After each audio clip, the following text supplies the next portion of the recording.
Donc, on va utiliser, l'autorité spirituelle a été beaucoup enseignée, comme je disais, souvent on l'utilise dans la guérison, dans les miracles, et c'est extraordinaire et c'est très important, mais je vais élargir un petit peu utiliser notre autorité spirituelle, et soit dit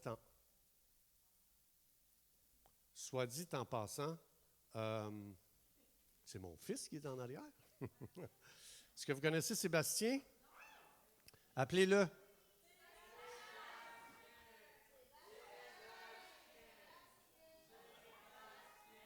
Mais c'est mon fils favori. J'en ai juste un. C'est mon fils, regardez, c'est ça, moi j'ai mesuré 6 pieds 2 comme lui jusqu'à l'âge de 20 ans. Ma femme me mit dans la laveuse, dans la sécheuse, puis voici ce que ça a donné. Salut Sébastien! Je t'aime, mon fils. Alors, donc, c'est toute une surprise aujourd'hui. Je ne m'attendais pas à tous ces gens-là ici. Et où Cassia, là? Donc, c'est mon fils préféré, comme je vous ai dit. Moi, je suis comme Dieu. C'est mon fils unique. Donc, Dieu a un fils unique, moi aussi. Et c'est pour ça que moi et Dieu, on s'entretient souvent concernant, on peut s'identifier tous les deux. Bon, l'autorité spirituelle. Alors, donc, c'est mon fils qui a adopté la petite chinoise qu'on avait ce matin, qui s'appelle Dodi. On l'appelle Dodi. Donc, Mélodie, oui, mais nous, on l'appelle Dodi. Ça, c'est un mot intime. Alors, je suis toujours dans l'autorité spirituelle. Vous vous souvenez qu'est-ce que Dieu a dit dès le début? Il faut revenir dans Genèse pour comprendre qu'est-ce qu'on va faire avec l'autorité spirituelle, avec ce qui s'en vient. Je veux juste vous dire, n'ayez pas peur. Il y a des choses qui s'en viennent. Et en utilisant notre autorité spirituelle, c'est pour éviter de rentrer dans la peur. La peur, ça ne vient pas de Dieu. 366 fois dans la Bible, ça dit « ne crains pas ». Et Dieu, il avait pensé à l'année bissextile, 370 jours. Dieu n'oublie rien. Mais vous vous souvenez, dans Genèse 1, Dieu avait tout créé. Hein? Le ciel et la terre, c'était bon. La végétation était bonne. Quand il a fait les eaux, c'était bon. Quand il a fait l'air, c'était bon. Donc, on a vu ça ici. Quand il a fait le soleil, c'était... Bien, pourquoi d'abord il faut mettre de la crème solaire? C'est-tu vrai vraiment ça, l'affaire de la crème solaire? Si le soleil est bon, qui nous a dit qu'il fallait se protéger de ce qui était bon? Alors, aujourd'hui, je veux juste regarder ça avec vous. Je veux juste vous dire, comment ça se fait que l'air était bon? On dit que c'est plus bon avec les chemtrails. La végétation, c'était bon avec toutes les chemtrails, l'aluminium, le barium, etc. On a scrappé la végétation, donc je pense que je ne vous apprends rien. Je veux juste vous montrer quelque chose ici.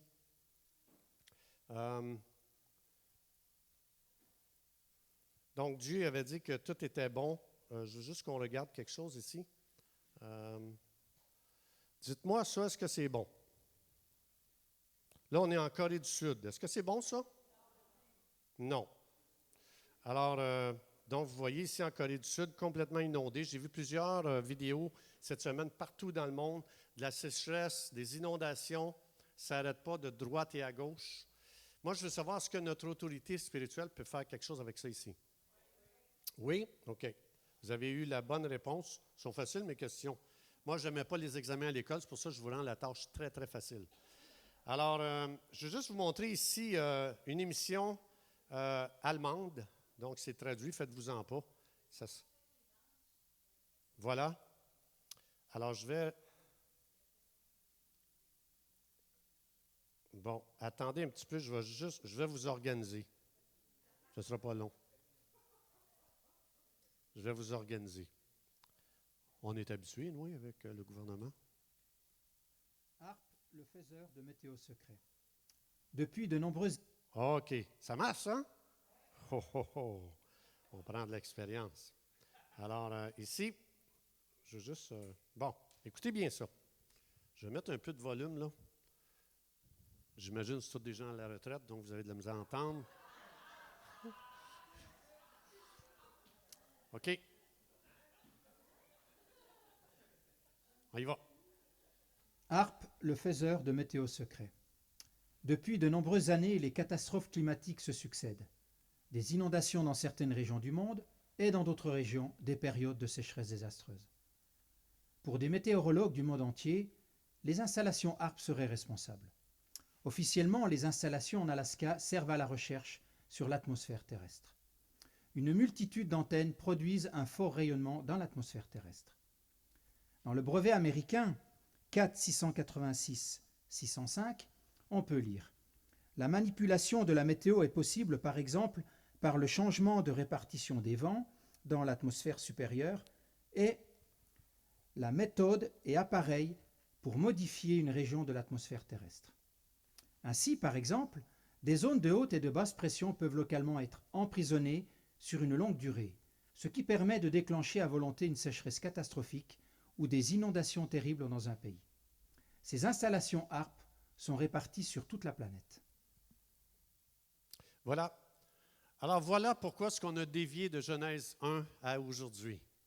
Et là, je n'ai pas le temps aujourd'hui, mais juste le nombre de tremblements de terre de 1900 aller jusqu'à aujourd'hui, c'est inimaginable. En 1900, on avait à peu près un tremblement de terre par année.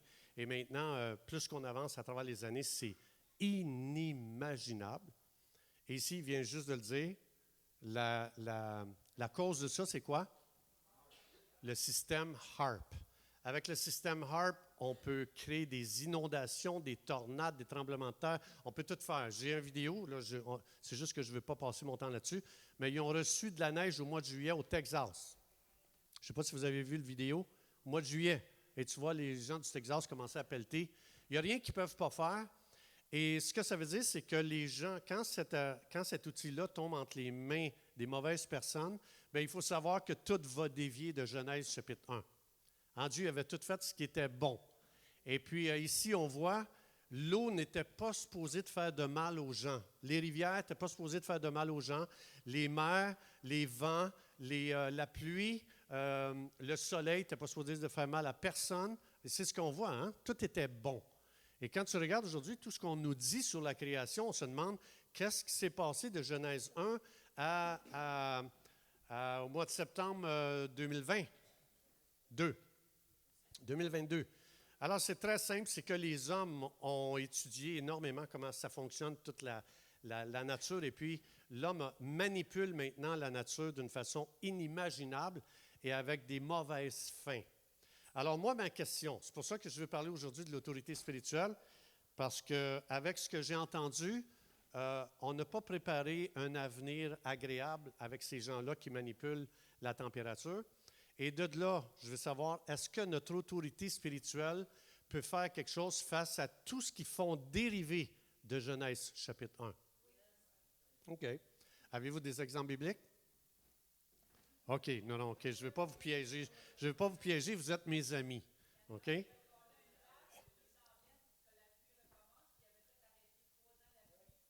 OK. Alors, donc c'est un bon exemple, ce que Marlène vient juste de dire, c'est un excellent exemple. Comment est-ce que le prophète Élie a prié, puis il a influencé la nature, donc la pluie, les nuages. Mais aujourd'hui, je vais vous proposer, quand Jésus a vu que quelque chose est sorti de la course de Genèse 1, hein, tout était bon. Je vais vous montrer ce que Jésus a fait, lui, quand il a vu quelque chose qui est sorti de la volonté de Dieu. Donc, autrement dit, comment Jésus a utilisé son autorité spirituelle quand il a vu que quelque chose, il était supposé de bénir et ça a commencé à détruire. On va regarder ça ensemble. Je vais aller ici dans Marc chapitre 4, versets 35 à 41. Ça dit, ce même jour, le soir, Jésus leur dit, passons de l'autre bord. Hein? Il venait juste de prêcher à une foule de personnes. Et puis là, Jésus, il va aller de l'autre bord du lac. Il va aller guérir le possédé de Gadara. Alors, il dit à ses disciples, si passons de l'autre bord, après avoir renvoyé la foule, ils l'emmenèrent dans la barque où il se trouvait. Il y avait aussi d'autres barques avec lui. Il s'éleva. Je vais revenir là-dessus tantôt pour expliquer les mots grecs qui sont archi importants dans ce texte-là pour comprendre pourquoi Jésus est intervenu. Mais ici, je vais juste lire le texte pour avoir l'idée générale. Après ça, je reviens. Il s'éleva un grand tourbillon. Et les flots se jetaient dans la barque. Est-ce que ça ressemble à Genèse 1? Au point qu'elle se remplissait déjà, et lui, Jésus, il dormait à la poupe sur le coussin. Alors les disciples, en panique, ils le réveillèrent et lui dirent, « Seigneur, Maître, ne t'inquiètes-tu pas de ce que nous périssons? » Est-ce que dans Genèse 1, Dieu dit, « Je crée les eaux pour vous faire périr? » Non, c'est supposé d'être bon. Alors ici, leur vie est menacée. S'étant réveillé, Jésus menaça, je vais revenir là-dessus tantôt, le vent, et il dit à la mer, « Silence, tais-toi. » Intéressant. Et le vent cessa, et il y eut un grand calme. Puis il leur dit, « Pourquoi avez-vous ainsi peur? Comment n'avez-vous point de foi? » Oh boy! Ils furent saisis d'une grande frayeur. Et ils se dirent les uns aux autres, « Qui est celui-ci qui a tellement d'autorité? » Qu'est-ce que Jésus a fait quand quelque chose est sorti de Genèse 1? Il a utilisé son autorité. Qui est celui-ci qui a tant d'autorité au point même que le vent et la mer lui obéissent? Le vent, quand Dieu a créé les vents dans Genèse 1, il était supposé de faire que du bien. Quand il a créé les eaux, il était supposé que faire du bien. Mais je reviens ici pour comprendre pourquoi Jésus est intervenu, et je reprends avec les mots ici. Quand ça dit « il s'éleva », le mot c'est « ginomai », ça veut dire c'est quelque chose qui est arrivé subitement. Personne ne s'attendait à ça. Autrement dit, c'était pas Météo Média ne l'avait pas annoncé le matin avant qu'il parte. Hein, puisqu'on prédit aujourd'hui qu'est-ce qui va arriver, la météo, etc. Bien ici, ça démontre que ce n'était pas supposé d'arriver. C'est arrivé très, très vite. Ou encore, ça veut dire c'est inattendu. Ou encore, ils ont été pris par surprise. C'est ça que ça veut dire. Alors, ça veut dire qu'eux autres, ils avaient leur garde baissée. Ils n'étaient pas supposés de rien avoir. Là. C'est ça que ça veut dire. Ginomai, ça veut dire tout était beau, l'eau était calme. Ils n'étaient pas supposés de rien arriver. Et c'est venu subitement, sans qu'ils s'en attendent. Rien ne les a avertis. Rien. Subitement. C'est ça que ça veut dire. Mais on va voir que c'est tout relié. Il y a eu un grand. Le mot ici, c'est méga. Le mot méga, ça veut dire amplifier. Hein, quand quelqu'un utilise un mégaphone, ça veut dire que c'est quelque chose qui vient amplifier le signal, right? Ici, la Bible explique que ce qui est arrivé, c'était exagéré, pas normal.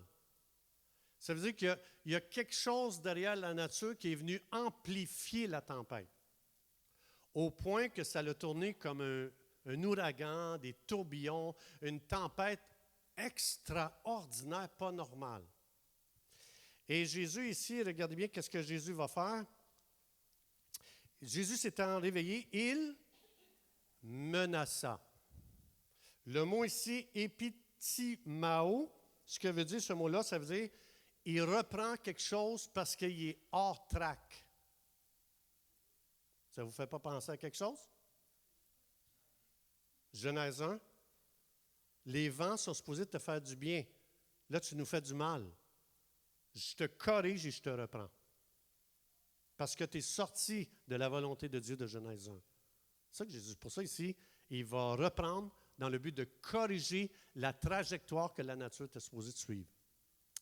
Alors ça, c'est le mot ici. Puis regardez bien pour démontrer à quel point, parce qu'il ne faut pas oublier quelque chose. Hein? Jésus il dit, « Je ne ferai jamais rien que mon Père ne fait pas. » Vous vous souvenez?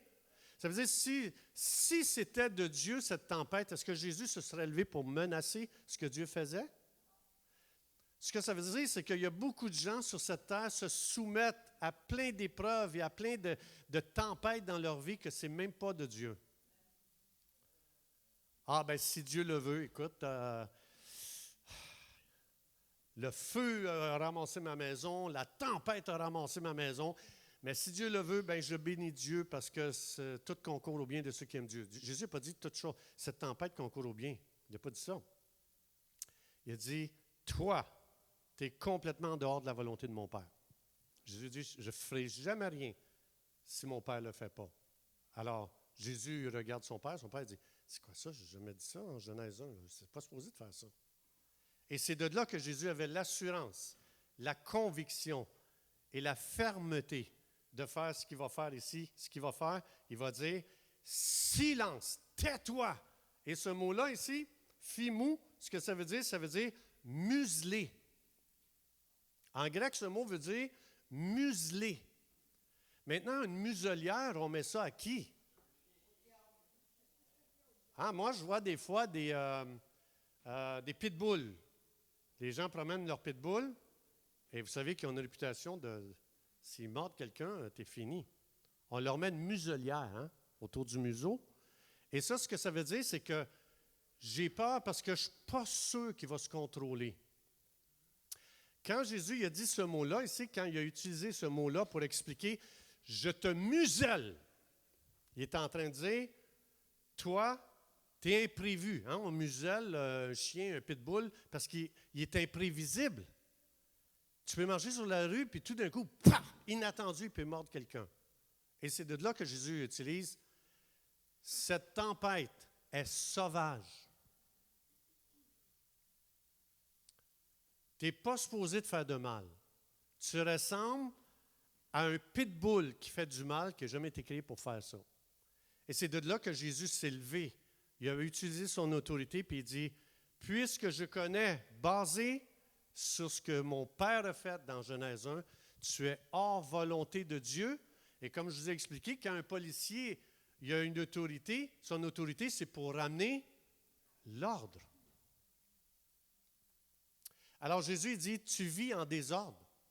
Tu vis en dehors de la volonté de mon Père. » Alors, la raison pourquoi j'apporte ça, c'est qu'on veut utiliser le système HARP pour causer tellement de catastrophes sur la terre pour amener le peuple dans l'esclavage, parce que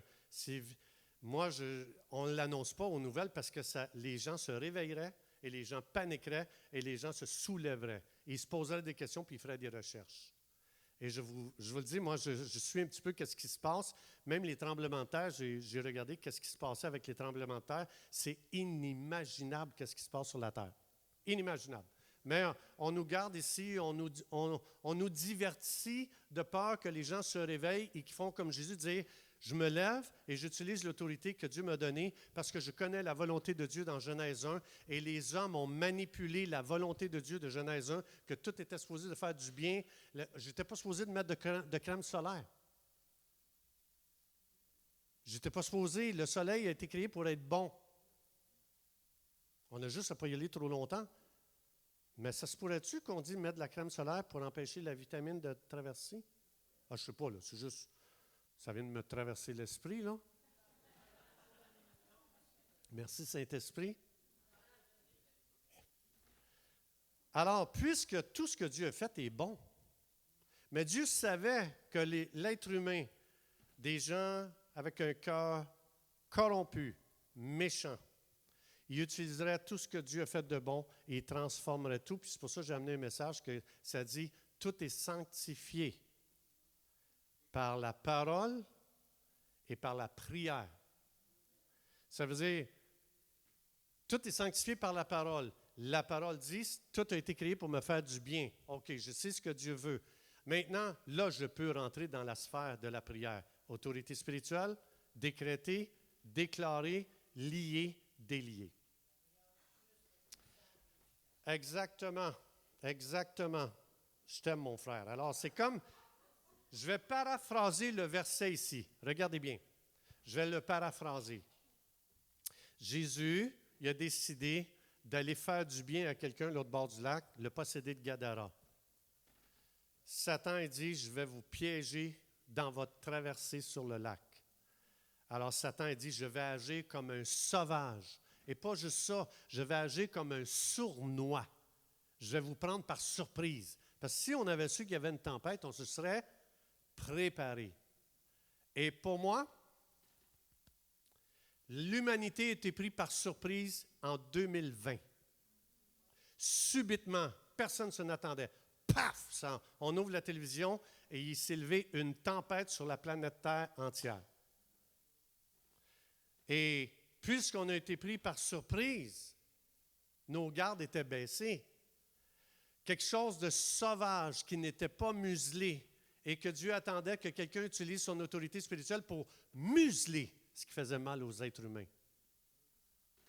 Et Dieu était sûr que l'Église, connaissant son autorité, se serait levée. Elle aurait été comme un seul homme. Elle se serait levée et elle aurait pris autorité sur cette tempête globale, sauvage, qui a tué des vies, qui a détruit des vies, qui a affecté des santé et qui a fait un ravage inimaginable. Et Jésus dit, j'espère que quelqu'un va se lever pour museler cette tempête. Mais on a eu un slogan de dire, on a juste hâte de revenir comme on était avant. Ce qui a empêché l'Église de se lever et d'utiliser son autorité et de museler. Et ça va bien aller. Hey, as-tu les gardes baissés? Ça va bien aller. Fait que la tempête vient puis elle te ramasse. As-tu remarqué, les apôtres ont dit, nous allons périr. C'était à ce point-là, Pierre avait de l'expérience sur l'eau. En disant ça, il est en train de dire, il n'y a aucune issue, là, on ne s'en sort pas, là, c'est fini. C'est aujourd'hui notre dernière journée, là. On quitte cette terre en comme ça, là. Et Jésus aujourd'hui, dans ce monde, c'est l'Église. Hein? Jésus est la tête et l'Église, c'est son corps. C'est ça que ça dit. Alors, si Jésus a pris l'autorité, il a utilisé son autorité quand quelque chose sortait de la volonté du Père, Jésus il est sûr que l'autorité, que l'Église qui comprend qui elle est, elle va aussi se lever quand on va voir une tempête arriver. Et donc, je veux juste... donc ici, ce que Jésus est en train de dire, bon bien, puisque tu vas contre la volonté de mon Père, moi, j'ai été mandaté pour me soulever contre toi et c'est toi qui vas se soumettre à mon autorité. Et c'est comme ça que Dieu veut que l'Église se lève avec l'autorité qu'il lui a déléguée. Hein? On ressemble. Aujourd'hui, l'Église ressemble à un policier qui a de l'autorité puis qui laisse tout aller. Le gars, il roule 200 km/h ici en avant, 50 km. La police ne fait rien. Ensuite de ça, il s'en va dévaliser un magasin. La police ne fait rien. Ensuite, il fait, Dieu dit, je suis sûr que mon Église va se lever comme un policier avec son autorité et il va ramener l'ordre. Alors, c'est pour ça que je voulais vous partager ça aujourd'hui, parce que c'est pour ça que j'ai fait la série sur l'autorité spirituelle, parce que nous avons été choisis par Dieu pour amener le changement. Mais c'est seulement par notre autorité. Si Jésus avait été passif, qu'est-ce qui serait arrivé? Tout le monde y aurait passé. Si l'Église ne prend pas son autorité, qu'est-ce qui va arriver? Beaucoup de morts. Et je veux juste vous partager un témoignage. Vous avez l'air tellement sérieux. Je sens que vous avez hâte d'aller dîner, là. Alors, je vais vous lire un témoignage de quelqu'un qui a pris son autorité sur la nature. Sur la nature. OK? Regardez bien, parce que je vous le dis, j'ai suffisamment lu pour savoir qu'est-ce qu'ils vont faire avec le système HARP. Et c'est pour ça qu'aujourd'hui, je vais vous partager ça pour savoir comment utiliser notre autorité. Regardez bien ça ici. L'ouragan Andrew. Ça, c'est mon gendre, Andrew. L'ouragan Andrew s'est produit il y a 25 ans. Hein? Voici l'incroyable histoire de Dale et Pat. Leurs portes et leurs fenêtres étaient recouvertes de contreplaqué. Donc, ils ont pris toutes les mesures nécessaires. Il y a un ouragan qui s'en vient. Alors, l'eau avait été stockée dans des barils, hein, parce que tu ne veux pas manquer d'eau, même si c'est un ouragan, même si c'est une tempête d'eau. Et tout ce qui se trouvait à l'extérieur avait été solidement attaché, maintenu ou ramené à l'intérieur. Alors, Pat écoutait les nouvelles. Elle était en voiture ici, quand c'est arrivé. La tempête se dirigeait droit sur Miami avec des vents dépassant les 240 km/h. Je vais créer les vents pour vous bénir, pas pour vous faire mal. Hors course. Plaçant leur maison directement sur le chemin de l'ouragan, Dale a vu des voitures par choc le long de chaque voie de l'autoroute parce qu'il était en voiture, se déplaçant à pas plus que 10 km/h, ce qui a anéanti tout espoir de charger la famille et de se pousser, de s'en aller de la ville avant que l'ouragan arrive. Alors, 14 membres de la famille se sont réunis dans la maison. Pat savait qu'elle avait l'autorité au nom de Jésus. Ça, c'est son témoignage. Je pourrais vous donner le site si vous voulez. Plein de témoignages comme ça sur un site. Et ça, c'est un livre que j'ai acheté qui s'appelle le Psaume 91. Ça fait des années que je médite ce psaume-là, moi, 91. Et puis, quand j'ai acheté ce livre-là, c'était ces témoignages-là qu'il y avait dedans. Elle a commencé à appliquer le sang de Jésus sur sa maison, sur tout ce qu'il y avait dehors, à l'extérieur, et à déclarer le Psaume 91. Elle a traversé la cour en touchant la maison, touchant aussi sa remise, son cabanon, et en plaçant tout sur la protection du Dieu de l'univers. À 4 heures du matin, la tempête était si violente que tout le monde pensait que la maison allait se briser en deux.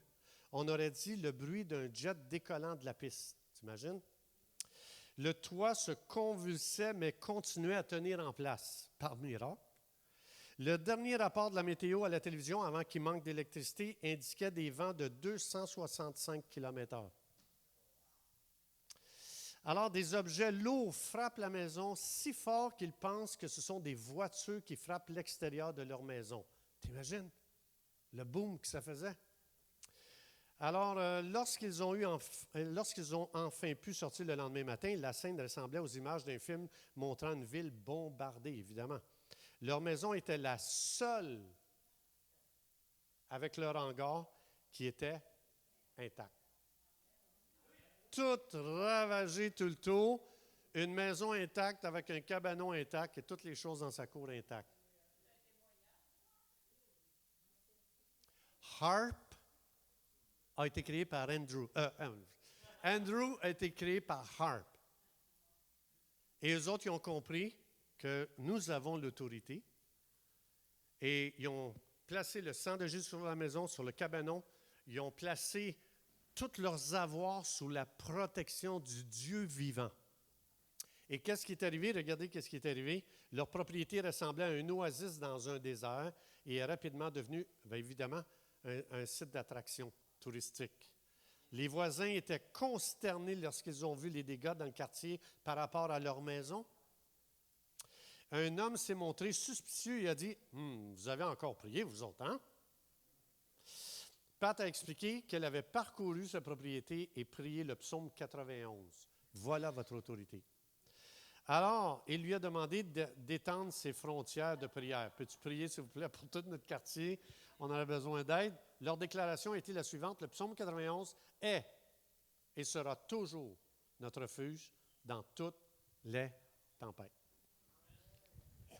Frères et sœurs,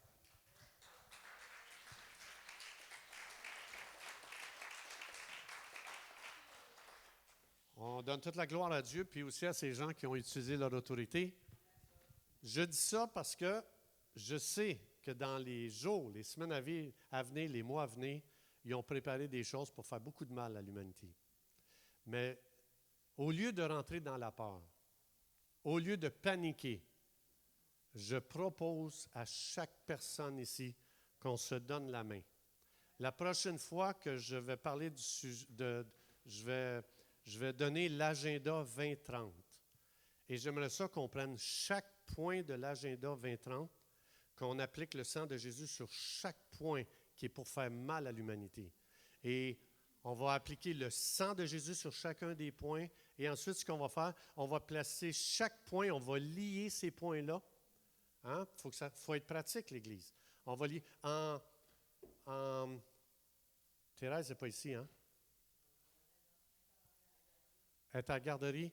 Il y a un pays, quand le COVID a commencé, il y a un pays, Bolivie. En Bolivie, ce qu'ils ont fait quand ils sont arrivés avec l'annonce du COVID, l'Église s'est levée, elle est sortie dans les rues, elle a utilisé son autorité et il n'y est rien arrivé, il n'y a jamais eu de mesure en Bolivie.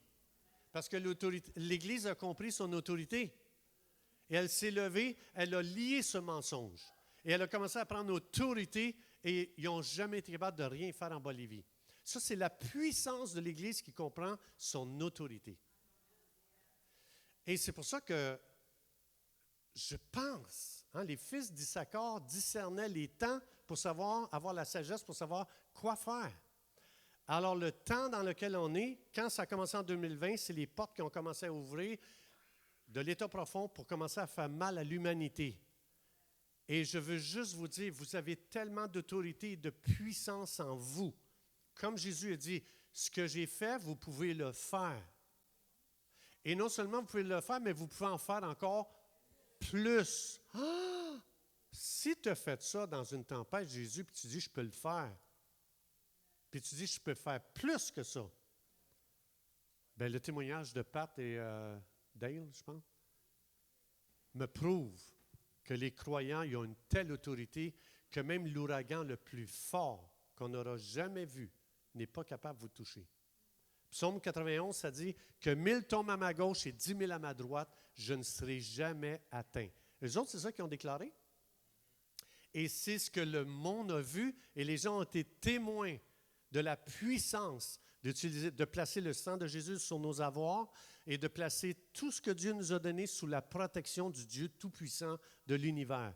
Et de déclarer, selon le psaume 91, rien de mes avoirs va être touché. Amen? Alors, frères et sœurs, la prochaine fois, on va prendre chaque point de leur agenda. Je lis leur agenda.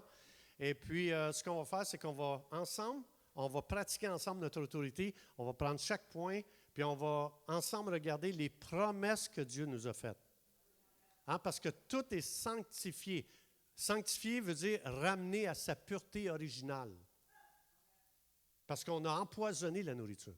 Alors, tout est sanctifié par la parole et par la prière. Alors, ce qu'on va faire, leur agenda empoisonné, on va le sanctifier au nom de Jésus. Et on va utiliser toute l'autorité que Dieu nous a donnée pour transformer. Joseph a dit, vous aviez planifié de me faire du mal. Dieu l'a changé en bien. Alors, Père, merci de la parole de Dieu. Merci pour ce que tu nous as donné. Merci pour qui nous sommes en Jésus. Merci pour l'autorité spirituelle. Et je bénis ce corps ici. Je bénis l'Église de Jésus-Christ.